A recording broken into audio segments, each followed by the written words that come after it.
Hi everyone, welcome to my YouTube channel.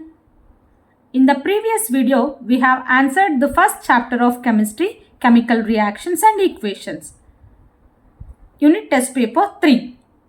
Now let us answer unit test paper 4. We'll move on to the question paper. Question number 1. The salt used in black and white photography is. So which salt is used in black and white photography? Options are silver chloride, sodium chloride, aluminium chloride, ammonium chloride. So in black and white photography, the salt used it is option A, silver chloride. So the next one, question number 2. The substance which undergo chemical reaction is called. So what is the substance which undergo chemical reaction is called? Options are antioxidants, reactants, products, mass. Answer is option B, reactants. So reactants undergo chemical reaction to form products. So that option B is an answer, reactants. So the next question, question number 3. Question number 3. What happens chemically when quicklime is added to water? So what happens when quicklime is added to water? So we'll answer. It forms slaked lime and releases energy in the form of heat. So slaked lime, it is calcium hydroxide. So when you add quicklime is limestone. So when limestone is added to water, it forms slaked lime. So that means to say calcium hydroxide. Okay. So calcium hydroxide is formed along with liberation of heat in the form of energy. So what happens chemically when quicklime is added to water means, so when quicklime is added to water, it forms slaked lime, that is calcium hydroxide, and it releases heat energy. You can also represent it as exothermic reaction. Okay. Next question. Question 4. An iron ring is to be coated with copper. How can we do this without using electricity?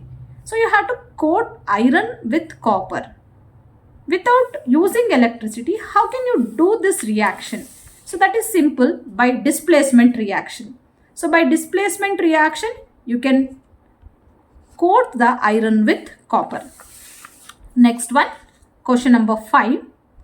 A student has been collecting silver and copper coins. One day, she's observed a black coating on silver coins and green coating on copper coins.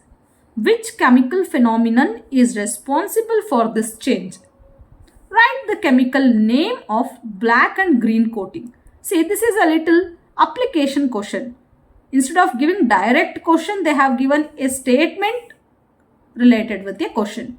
So as a student collecting silver and copper coin, after few days she observes that silver found to be coated with black color and copper coated to be with green color. So what phenomena is responsible for this change? And write the chemical name of black and green coating. So the phenomena is corrosion.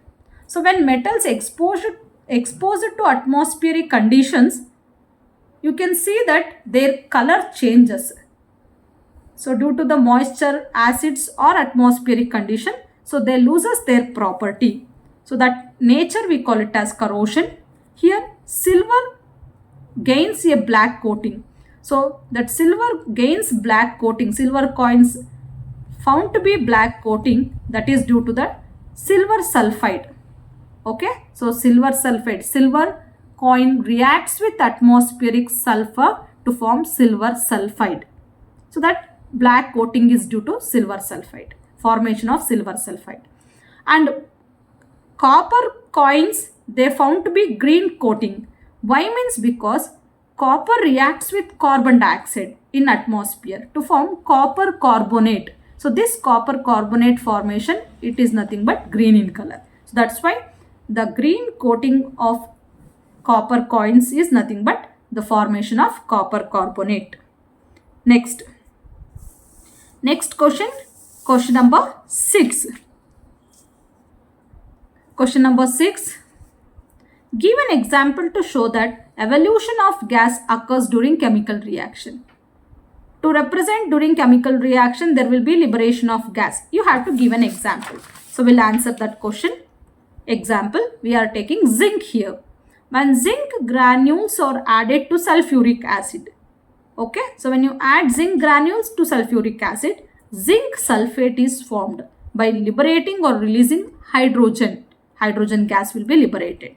So this shows that when a chemical reaction takes place, means zinc plus sulfuric acid gives rise to zinc sulfate plus liberation of hydrogen gas. So to show that the evolution of gas during the chemical reaction, so example of zinc with sulfuric acid. Okay.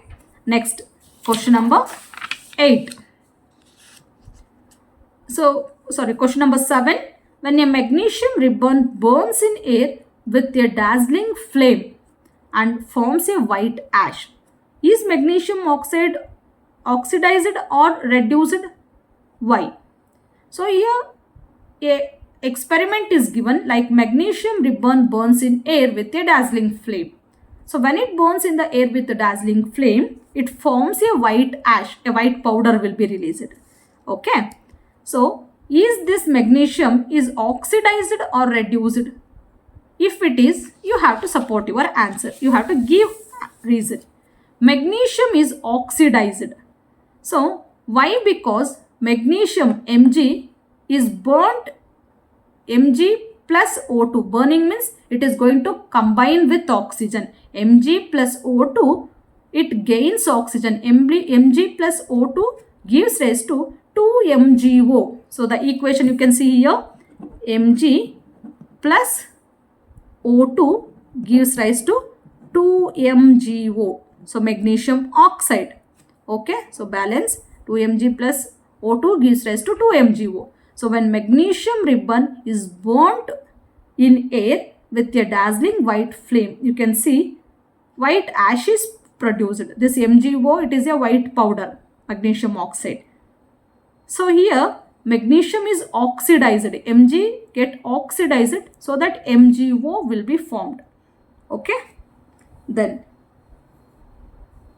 next is question number 8. Give examples for redox reaction. So for redox reaction, you have to give example. So we know that redox reaction means oxidation and reduction should take place simultaneously.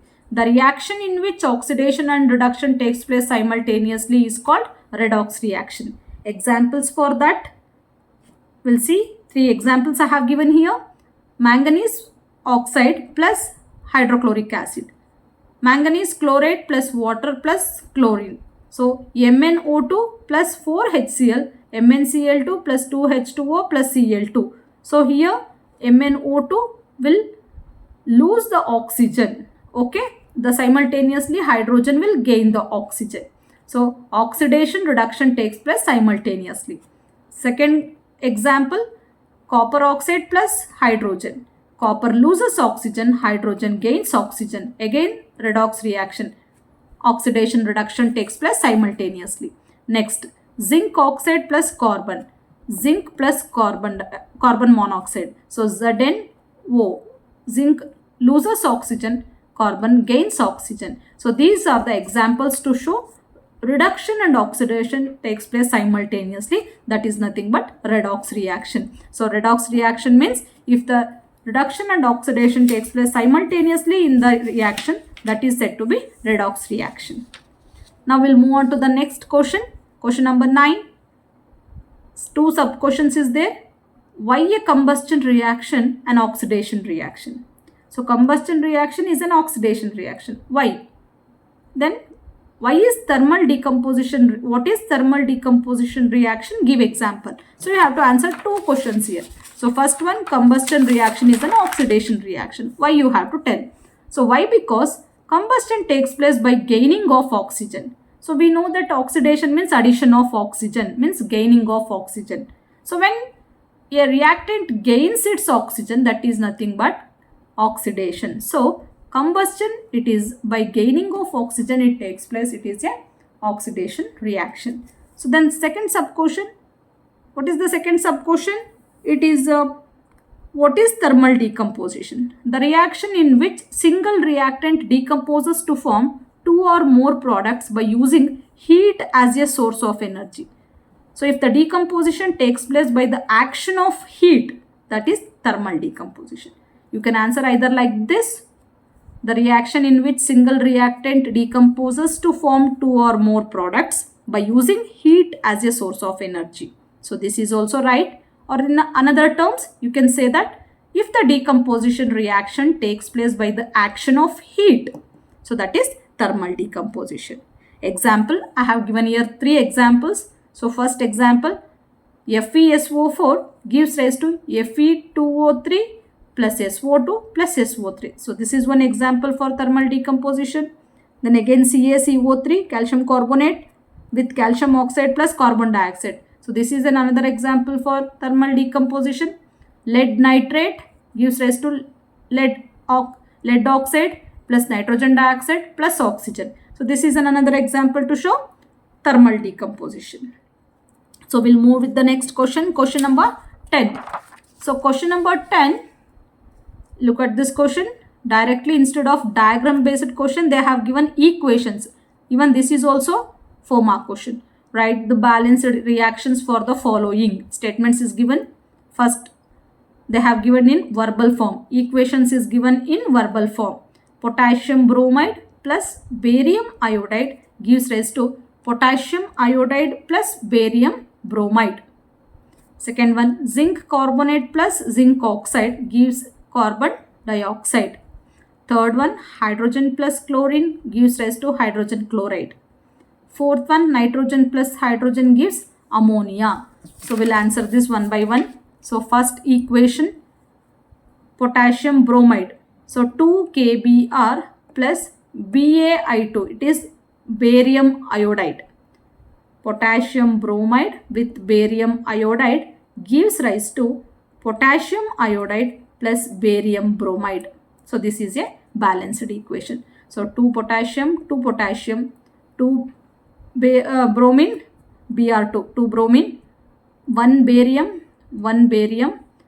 2 iodine and 2 iodine. So this is a balanced equation. So we'll go with the next second equation. Zinc carbonate gives rise to zinc oxide plus carbon dioxide. Third equation, hydrogen plus chlorine gives rise to hydrogen chloride.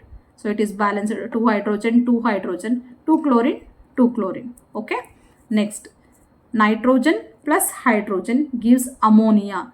N2 plus 3H2 gives rise to 2 nitrogen is there, 3 2s are 6 hydrogen, 3 2s are 6 hydrogen. So that this is a balanced equation. Nitrogen plus hydrogen gives ammonia. So by this we have successfully answered unit test paper number 4. So in the next video we'll answer the unit test paper number 5. Till then, so keep watching and practicing the question papers. So those who have not subscribed my channel, please subscribe. Those who have already subscribed, so please watch the video, like the video and share the video. Don't forget to press the bell icon for the next notification. So until then, thank you. Bye-bye.